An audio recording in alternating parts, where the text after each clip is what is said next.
Telangana inter పరీక్ష ఫలితాలు ఎప్పుడు రిలీజ్ చేస్తారన్న దానిపై లేటెస్ట్ అప్డేట్ అనేది ఒకసారి ఈ వీడియోలో మీకు నేను క్లారిటీగా చెప్తాను. ముందుగా ప్రతి ఒక్కరు కూడా వీడియోని తప్పకుండా లైక్ చేయండి. ఛానల్ ఇంకా సబ్స్క్రైబ్ చేసుకున్నట్టయితే ఛానల్ని తప్పకుండా సబ్స్క్రైబ్ చేసుకోండి.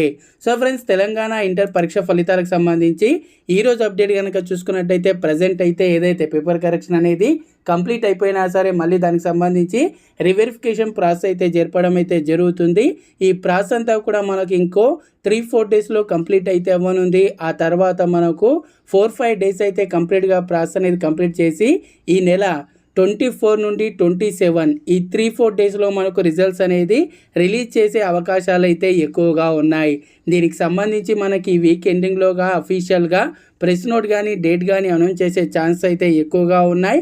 100% మనకు 24 నుండి 27 లోపే మనకు రిజల్ట్స్ అనేది రిలీజ్ అయితే చేయడం అయితే జరుగుతుంది. దానికి సంబంధించి ఎలాంటి అప్డేట్ వచ్చినా, ఎలాంటి అఫీషియల్ ఇన్ఫర్మేషన్ వచ్చినా తప్పకుండా నేను మన ఛానల్లో ఇన్ఫర్మేషన్ ఇస్తాను. అదేవిధంగా రిజల్ట్స్కి సంబంధించి నేను మన ఛానల్లో డైరెక్ట్ లింక్స్ కూడా ప్రొవైడ్ అయితే చేయడం జరుగుతుంది. ఏపీ ఇంటర్కి సంబంధించి నేను డైరెక్ట్ లింక్స్ ఇచ్చాను. చాలామంది స్టూడెంట్స్ అయితే ఆ లింక్స్తో వాళ్ళు రిజల్ట్స్ అయితే చెక్ చేసుకోవడం జరిగింది. సో ఛానల్ని తప్పకుండా సబ్స్క్రైబ్ చేసుకోండి. అలాగే ఈ వీడియోని తప్పకుండా లైక్ చేయండి. Thanks for watching. జై హింద్.